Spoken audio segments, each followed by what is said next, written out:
Hey, what's going on, everybody? Welcome back to the channel Pigskin Addicts. Back again with another video. So we're getting into another prospect here. You guys see the thumbnail of this. Bijan Robinson, running back out of Texas. Now this guy is one of the most complete players in this draft, 2023.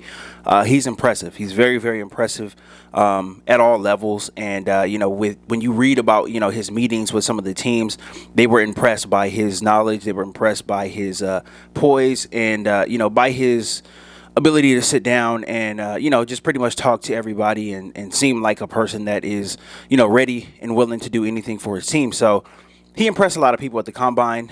He had a very, very good combine. And, as far as the Chargers go, right, that's what I'm getting into here.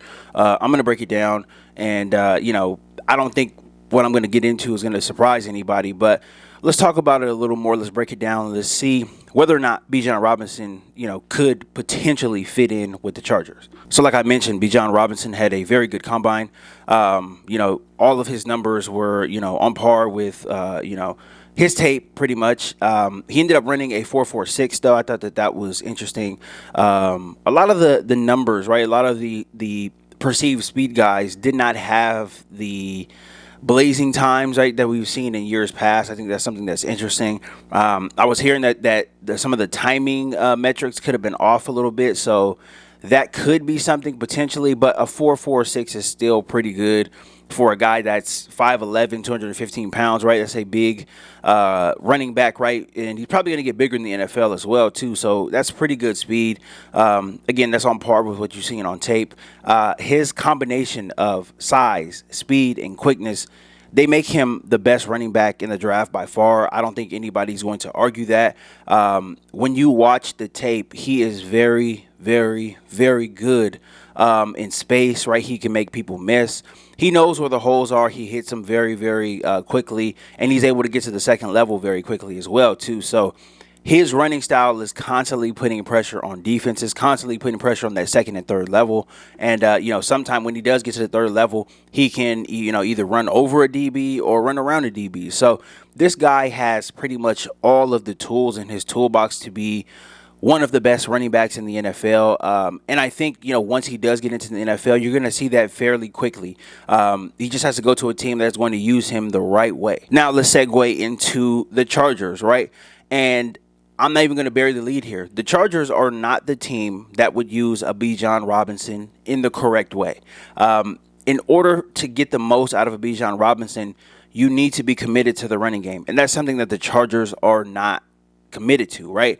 At least as of yet. We haven't seen it yet. We have the new offensive coordinator in Kellen Moore, and he is a guy that does run the football. But when you look at the makeup of this team, when you look at where the money is, right, pretty much on the offense, it's at wide receiver, right? It's at wide receiver. It's on the offensive line. Our team is built to pretty much throw the football. And, until things change, I think that's what the Chargers are going to do most of the time, right? I think they're going to throw the ball, 60-40 basis, right? 60% throwing, 40% running. And I think that's where the Chargers are. I do think they are going to run the ball a little more coming up into this season. I am excited about that. But I don't think it's going to be enough to justify drafting Bijan Robinson at number 21 if he's there. The Chargers, they need to make some changes, right? There has to be some philosophy changes as far as running the football, right? It's not just a personnel thing. It's a philosophy thing. Are we going to run the football? Are we going to be committed to running the football, right? Are we going to be consistent at it? That's what the Chargers need to see in order to draft a guy like this.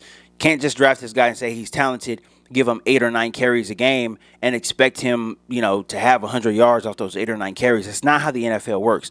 You need a workhorse back. Bijan Robinson is a workhorse back, right? He can get a lot. You can get a lot out of him.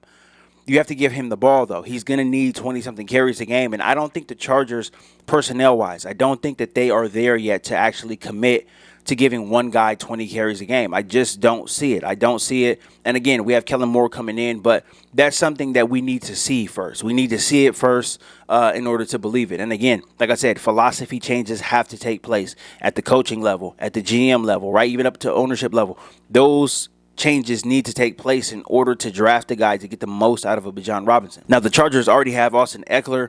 Joshua Kelly, and Isaiah Spiller, the fourth-round draft pick last year, under contract in the running back room. So I do think that the running back room is a little crowded right now. The Chargers really don't have any plans to get rid of any of those three guys. So the room is crowded. The room is going to be crowded, and you would have to let one of those guys go. You would have to trade one of those guys in order to draft a Bijan Robinson, right? You can't have four running backs. All of the guys who were pretty much drafted or signed as undrafted free agent in Austin Eckler's case by the Chargers, right? You can't have that many running backs in the room, right? You're going to need to replenish the wide receiver room, right? You're going to have to replenish the offensive line. You can't have too many guys in one specific room on offense, right? And I think the three running backs, right? We know who's going to make the team. Those are going to be the three guys that are going to get the most carries this year. Those are going to be the three guys that get the most work in this year. So I like the running back room as it's currently constructed with the Chargers. I don't think the Chargers need a Bijan Robinson at this point. Would you like to have a player like this? Obviously, yes. Of course you would. But again, like I said, he has to be in the right position to get the most out of him. And the Chargers have to have the right personnel. They have to have the right head coach. They have to have the right offensive coordinator. They have to have the right system in order to get the most out of a player like a Bijan Robinson. Make no mistake about it, the Chargers are a passing team. They will pass the ball. That's what they do. They are going to throw the ball a bunch. Tom Telesco said it. He said it several times over the past couple of seasons. And that's just what you're going to do, right? When you have a quarterback like Justin Herbert, you are going to go out there and throw the ball.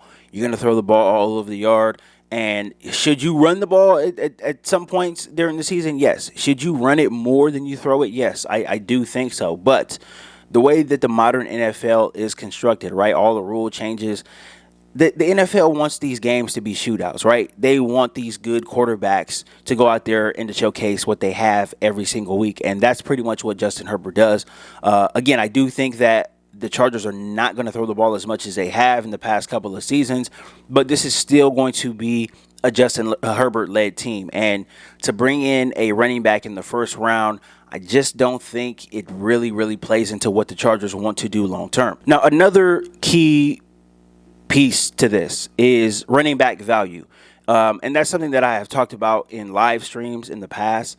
Running back value is not what it used to be. It is not the same. Obviously, again, I've talked about it several times, right? This is the modern NFL. This is a pass-happy league, right? This is the quarterback-driven era. We all know this. So when you have that, right, when you have a league that is so driven by quarterbacks, the running backs are the ones that take the hit, right? Their value takes the hit, and we've seen it over time. The value takes a hit. Look no further than the Kansas City Chiefs, right? They drafted a running back in the first round. Well, I believe it was 3 years ago, right? Right after their Super Bowl victory against the Niners, they drafted Clyde Edwards-Helaire out of LSU, right? He was on that stacked LSU team. He was a first-round pick. They just drafted a running back in the 7th round last season, Isaiah Pacheco, who took his spot. Now, just looking at those guys, right, Isaiah Pacheco seems to be the more talented guy, even though he was taken in the 7th round. He seems to be faster. He seems to be quicker. His decision-making is way more precise, right? He gets through holes very quickly, right? He sees a hole, he hits a hole, he gets upfield. He looks more explosive. He is just about the same or even better as far as run blocking goes. But he was drafted in the 7th round, and Clyde Edwards-Helaire was drafted in the 1st round, right? That's where you look at running back value. You can match value all over the draft. Another example of this would be the Dallas Cowboys, right? Ezekiel Elliott, obviously a first-round draft pick, right? Obviously a guy that was a workhorse. They end up drafting Tony Pollard, right? I believe it was a year or two right after that, right? They draft Tony Pollard in the 4th round. You look at those guys now, right? Tony Pollard is now the workhorse for the Dallas Cowboys. He had more yards. He had more carries. His yards per carry are higher, right? He obviously had the better season than Ezekiel Elliott. He does everything better than him, right? He's faster. He's quicker. Again, his decision-making as far as him hitting holes, much quicker. Hits the hole, sees it, gets up to the 2nd, 3rd level, right? Very explosive, can catch the ball out of the backfield, can do all of the things that Ezekiel Elliott can't do. And while Ezekiel Elliott looks like he's kind of starting to decline, Tony Pollard is really taking off, and he had the best season of his career this past year, right? So, again, that's the guy, Ezekiel Elliott, 1st round, Tony Pollard, 4th round. There is running back value all over the draft. So, to commit your first round pick to drafting a running back, to me, is just not the smart thing to do. I mean, we can look no further than Austin Eckler, right? Austin Eckler was not heard of. Nobody's seen him play college football. If anybody's seen him play college football, unless you live in that area, you're probably lying, right? I can't even name the school that he went to. It was a small Division II school, I believe. Never heard of it before in my life.